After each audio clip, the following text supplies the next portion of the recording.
Hello everyone, welcome back to my channel. Today let's go over a medium question that I just solved on my own after a lot of trial and error. So I'm really happy about this. And so again, wasn't easy. It took me a bunch of different tries, but I finally did it by myself. So let me show you my own solution. Again, pretty happy about this. And so let's do it. So you're given an integer array nums, and basically you want to remove this index, and at each turn just see if the even and the odd index sums are equal to each other. If they are, then increment the result. So this is what I originally had. So obviously we're going to pop the current index. So we're going to remove index 0 and then index 1, index 2, index 3. And then we're just going to keep track of that value so we can reinsert it at the end, because what we have in between here is the modified array, right?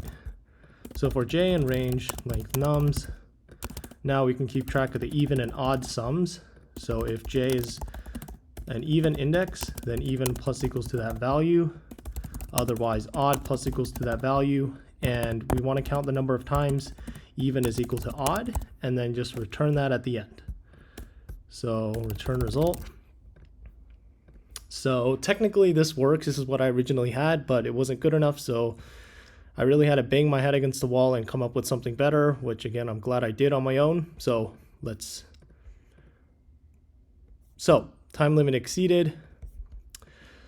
So what I did instead was basically use some prefix sum technique. So this requires a lot of different things. I honestly think this is kind of a hard problem.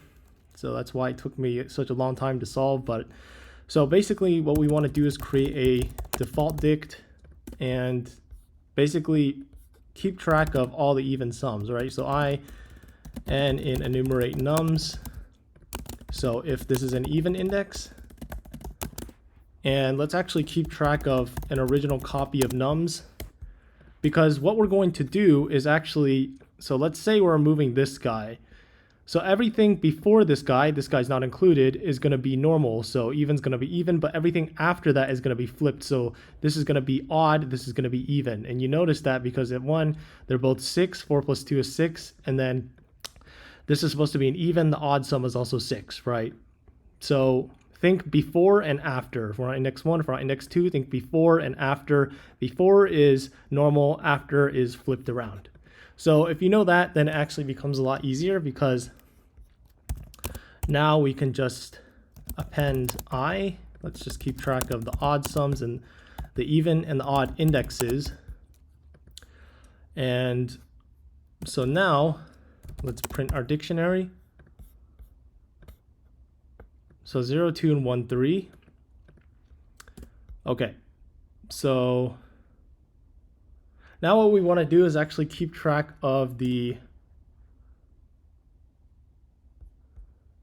so what do we want to do next? We want to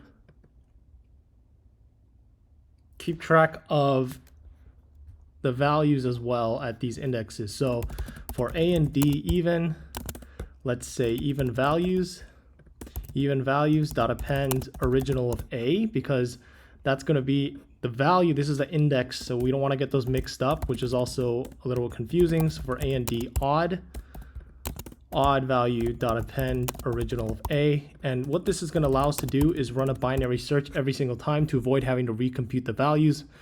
So cool. So now that we have that, what we want to do is actually say we're going to binary search on, we're actually going to find everything, because remember, everything before is normal, right? So let's say before even, before odd is 0, 0. And then if I is bigger than or equal to 1, then we have something before, right? Because at 0, we have nothing before.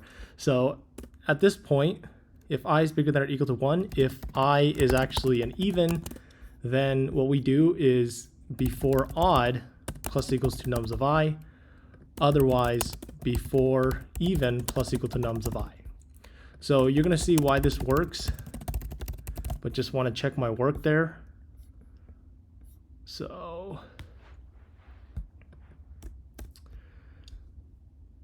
before odd, before even, and then let's print this before even, before odd.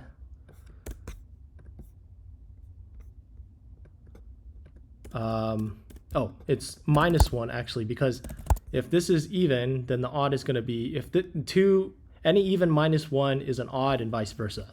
Cool. So at this index, the even sum before is 2 and the odd sum before is 0 because there's nothing there. That's an odd index before this.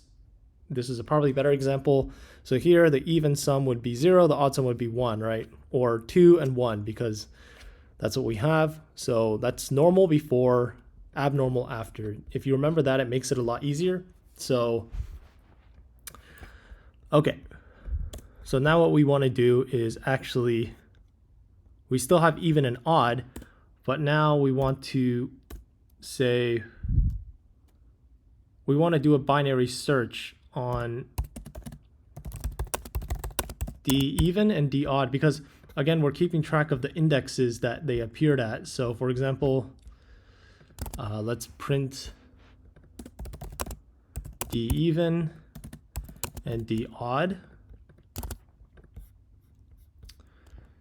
Let's get rid of this for now just so you can see. So, okay, cool. So if we're on index 1, then if we care only about the things that are after that are abnormal, then index 2 is the only one that's included, not 0, right? Here, we only care about after 1. Index 3 is what's included, right? So that's why we use the binary search. B even is going to be bisect right inside of D even. And we're just going to use I. BO is bisect right. So everything bigger than or equal to. So let's print I and BE. Let's just make sure it's correct. So let's print I and D even BE to the end, D odd BO to the end. Cool. So now at 0 we have, this is all included. At 1 only this is included and this is included from even and odd. Okay, cool. Okay. So now what we want to do instead of this is actually so since we have this index for j in range b even to length of de, we're going to have our index, which is actually just going to be, actually, because we have this, you know that the values, so we only want index 2's value. This so index 2's value is something, so that's why we made this list right here, so that we can line them up. Because D and D odd, D is just going to have the indexes, EV is going to have the values. Same with DO and OV. So now we can just say, oh, instead of looping through again, E is just going to be EV, sum of EV, BE to the end, and odd is just going to be sum of OV, BO to the end. And then we're going to say if before even plus before odd, then we're going to increment this, sum of OV. Okay, I think it might be the other way around.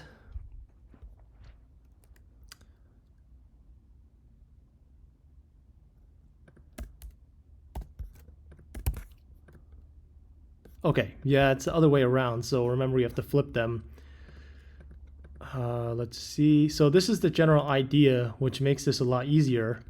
Because when you get time limit exceeded, then you can slowly make it better. See now, so now it's much better. So now we can use prefix sums, right? So let's call this EP is list iter tools dot accumulate EV. O prefix is list iter tools dot accumulate OV. And then now, instead of this sum, we're just going to say if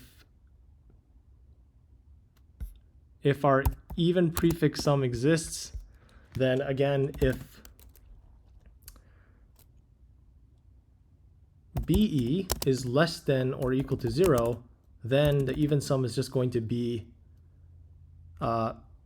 everything, right, in the whole array itself, because there is no left bound that we have to cut it off at. So it's just going to be the total sum, which is going to be EP of -1. Otherwise, E is EP of -1 minus EP of BE minus 1, right? So just to test that this works. Okay, cool. So if OP, meaning the prefix sum list is not empty, right? And then again, so for example, if we're trying to find the subarray sum of this, or let's say this, it's just going to be this minus this accumulated 1, 3, 6. This minus this is 5. That's a subarray sum of this. Again, if we're trying to find the subarray sum of this, we don't need anything. We just get the subarray sum right there, 3, right? The whole thing, because there is no left bound that we have to cut off, like for here, for example. So if OP exists, same thing. If BO is less than or equal to 0, then O is just going to be the whole sum of whatever this is. So all the values that exist up to this point. Otherwise, O equals to OP of -1 minus OP of BO minus 1, right? So O of 1 time instead of the sum, which is linear time. So praying that this works.